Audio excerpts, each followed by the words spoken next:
Before we get into the minutiae of this path-breaking innovation called Sugar Life, let's first understand sugar. Sugar makes every food sweet. Sugar makes our taste buds happy, it makes us excited to eat any product made with sugar, and above all, sugar gives us energy. Still, sugar is considered bad thing. Why? There are two reasons why it is considered bad. One is glycemic index and glycemic load, another is fructose toxicity. Culprit 1. Glycemic index and glycemic load. The GI measures the rate at which our liver metabolizes the sugar. A glycemic index in the range of 0 to 55 is considered low, 56 to 69 is considered medium, and 70 or above is considered high. Glycemic load is a measure of both the quality, the GI value, and quantity, grams per serve, of a carbohydrate in a meal. A glycemic load of 10 or below is considered low, 11 to 19 is medium, and 20 or above is considered high.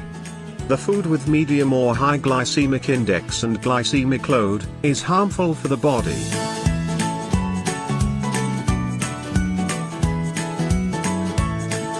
As it facilitates a sharp increase of glucose in the blood, which in turn triggers the pancreas to release a rush of the hormone insulin, which removes any excess glucose.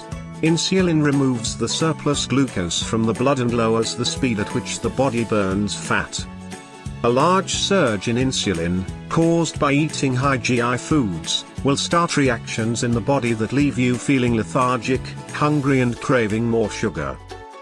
Sugar has medium to high GI and GL, and it metabolizes the sugar faster, that causes spikes in our blood pressure and blood level, which harm us in the long run. Culprit 2. Fructose toxicity. Sucrose is commonly known as table sugar, and is obtained from sugarcane or sugar beets. When sucrose is consumed, the enzyme beta-fructosidase separates sucrose into its individual sugar units of glucose and fructose. In case of fructose, 100% of the metabolic burden rests on your liver. But with glucose, your liver has to break down only 20%. Every cell in your body, including your brain, utilizes glucose. Therefore, much of it is burned up immediately after you consume it. By contrast, fructose is turned into free fatty acids, FFAs, VLDL, the damaging form of cholesterol, and triglycerides, which gets stored as fat. The fatty acids created during the fructose metabolism accumulate as fat droplets in your liver and skeletal muscle tissues, causing insulin resistance and non-alcoholic fatty liver disease, NAFLD. Insulin resistance progresses to metabolic syndrome and type 2 diabetes. Fructose is the most lipophilic carbohydrate. In other words, fructose converts to activated glycerol, G3P, which is directly used to turn FFAs into triglycerides. The more G3P you have, the more fat you store. Glucose does not do this.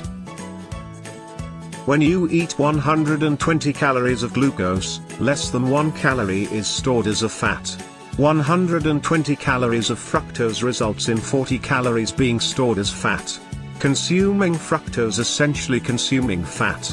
The metabolism of fructose by your liver creates a long list of waste products and toxins, including a large amount of uric acid, which drives up blood pressure and causes gout.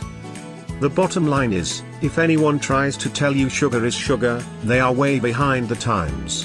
As you can see, there are major differences in how your body processes fructose and glucose.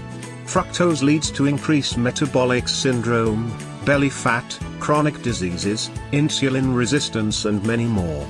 In our next video, we will tell you why we consider Sugar Life as the healthiest sugar in the world.